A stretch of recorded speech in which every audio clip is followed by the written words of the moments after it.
ഛത്തീസ്ഗഡിൽ കന്യാസ്ത്രീകളെ ജയിലിലടച്ച സംഭവത്തിൽ വ്യാപക പ്രതിഷേധം. ബിജെപി സർക്കാരിന്റെ ന്യൂനപക്ഷ വേട്ടയ്ക്കെതിരെ വിവിധ ക്രൈസ്തവ സഭകളുടെ നേതൃത്വത്തിൽ പ്രതിഷേധം നടന്നു. പത്തനംതിട്ട തിരുവല്ലയിൽ കത്തോലിക്ക സഭയുടെ നേതൃത്വത്തിൽ നടന്ന പ്രതിഷേധ പ്രാർത്ഥനയിൽ വിവിധ ക്രൈസ്തവ സഭാ മേലധ്യക്ഷന്മാരും വിശ്വാസികളും പങ്കെടുത്തു. വൈകുന്ന നീതി നിഷേധിക്കപ്പെടുന്ന നീതിയാണ്. Justice delayed is justice denied. ഇത് മനഃപൂർവ്വം വൈകിപ്പിക്കുവാനും നീതി നിഷേധിക്കുവാനുമുള്ള ഭരണകൂടത്തിൻ്റെ മനഃപൂർവ്വമായൊരു ശ്രമത്തിൻ്റെ ഭാഗമായിട്ട് ഇതിനെ കാണുവാനായിട്ട് സാധിക്കുകയുള്ളൂ.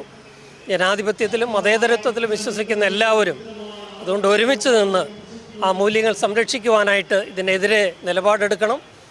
കോട്ടയത്ത് ദേവലോകം മലങ്കര ഓർത്തഡോക്സ് സഭാസ്ഥാനത്ത് പ്രതിഷേധം നടന്നു. തീവ്രവാദ സംഘടനകളെ കേന്ദ്ര സർക്കാരിന് നിയന്ത്രിക്കാൻ കഴിവില്ലെന്ന് പ്രതിഷേധ യോഗത്തിൽ കത്തോലിക്ക ബാവ ബെസീലിയോസ് മാർത്തോമ മാത്യൂസ് തൃതീയൻ പറഞ്ഞു. മോദി സർക്കാരിന് ആ പ്രവർത്തിക്കുന്നതായ ആ തീവ്രവാദ സംഘടനകളെ നിയന്ത്രിക്കാനുള്ള കഴിവില്ല എന്നാണ് അതിൻ്റെ അർത്ഥം. അങ്ങനെ നിയന്ത്രിച്ചാൽ അവർക്കൊരു പക്ഷേ അണികൾ നഷ്ടപ്പെടുമെന്നുള്ളതായിരിക്കും അവരുടെ ഭയം.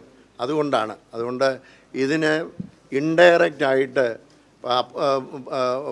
മോദി സർക്കാരിൻ്റെ ഒരു പിന്തുണയുണ്ടോ എന്ന് പോലും ഞങ്ങൾ സംശയിക്കുന്നു. ആലപ്പുഴ ചേർത്തലയിൽ കന്യാസ്ത്രീകളുടെ നേതൃത്വത്തിൽ പ്രതിഷേധ സമരം നടന്നു.